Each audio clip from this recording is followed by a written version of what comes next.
Dans une lettre adressée récemment à la Commission électorale nationale indépendante, CENI, l'organisation internationale a rappelé qu'elle ne pouvait réaliser l'opération que dans une démarche transparente et inclusive impliquant la société civile et les forces politiques du pays. Apparemment, le processus électoral semble évoluer sans anicroche.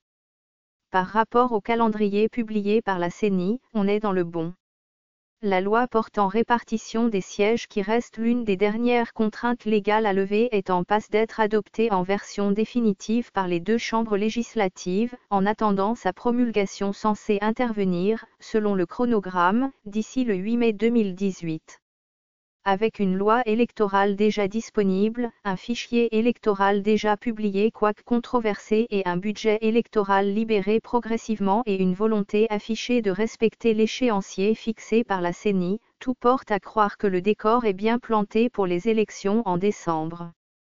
En attendant la promulgation imminente de la loi portant répartition des sièges, l'audit du fichier électoral inscrit dans le planning de ce processus comme un préalable important, se fait toujours désirer. Cette opération, qui était censée débuter le 6 mai et durer 3 semaines maximum, risque de retarder les échéances pour autant que le comité de pilotage destiné à garantir la transparence des travaux n'est toujours pas mis en place.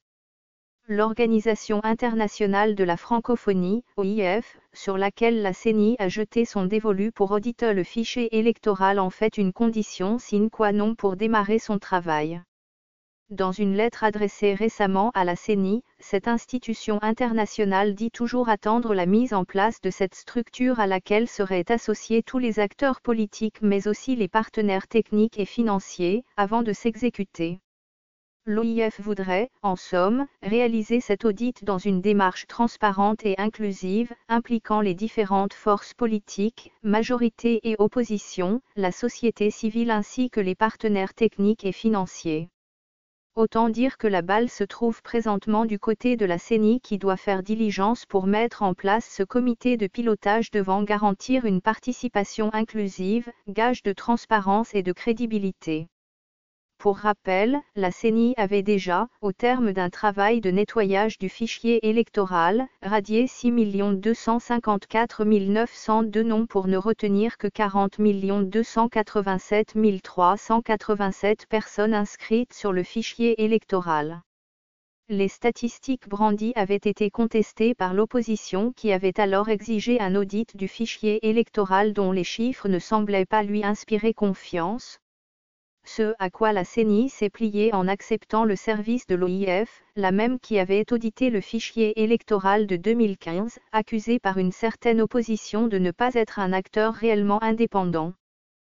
Qu'à cela ne tienne. Tout en dénonçant le faible taux d'enrôlement dans plusieurs provinces considérées comme ses bastions, l'opposition souhaite avoir un droit de regard et envoyer ses propres auditeurs pour s'assurer des résultats de l'opération à engager. Et, plus les choses traînent, plus cela aura des répercussions fâcheuses sur la suite du calendrier, étant entendu que le 23 juin, la CENI devra normalement convoquer le corps électoral.